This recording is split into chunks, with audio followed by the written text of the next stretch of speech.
Ayan, maraming salamat po sa nagbigay po na naman ng sariwang isda. Ayan, galing po sa mag-asawa ni Tess.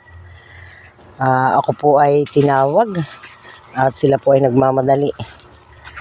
Kukuha po ng pang-asim na katmon yung aking agum. At magsisigang tayo sa talbos ng kamuting gapang. Ayan, muli maraming salamat po una sa lahat sa Panginoon. Ngayong umagang ito at kami po ay nabiyayaan na naman ng sariwang isda. Ayan po, ayan, kadadala po nila. Ayan, makintab pa ang kanyang mga mata.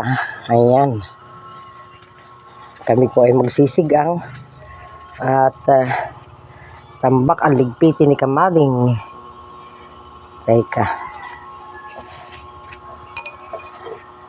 Salamat sa mag-asawa ni Tess ngayong umagang ito, umagang Biyernes. Ayan.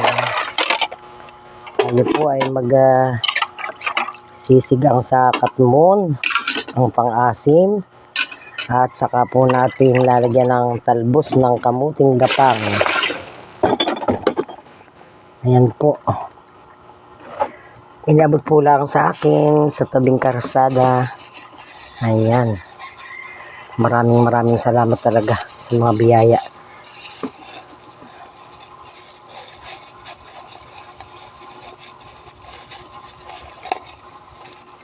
Ayan po. Ayan. Sus, napakadami. Ayan po. Ayan. Ayan po, oh. Talagang sariwang-sariwa siya. Ayan. Mapulang hasang. Ayan. Salamat po sa biyaya. Walang hanggang pagpapasalamat po ang ipinaabot ko sa mag-asawa ni Bin at saka ni Tess. Yan, mamaya lamang po magliligpit na si Kamading at tunay po na kahapon ay hindi nakaligpit ng hapon at kami po ay nag-duty sa Barangay Health Center. Nagkahandaan din po kami doon dahil birthday po ni Ma'am Gail ngayon. Kahapon po sinelebrate sa aming health center.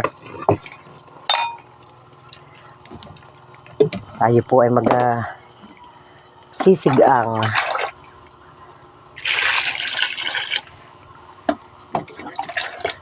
Hindi na po natin ito bibilhin. Talaga po si Kamading ay suportado ng bangang isda sa Barangay Dinahican. Ayan. Muli hanggang dito na lamang po ang aking ayan. Magwawalis po pagkatapos magligpit. May sinaing na po si Kamading. At ang dahon po ng mga puno ay talagang napakarami. Ayan po. Buong palibot na naman po ito. Muli maraming salamat po ngayong umagang ito at nawa po ay pagpalain tayo ng Panginoong Diyos sa maghapon na ating sasagawa sa ating mga gawain. Bigyan po sana tayo ng kalakasan araw-araw. Ayan. Ingat po tayo palagi. I love you all.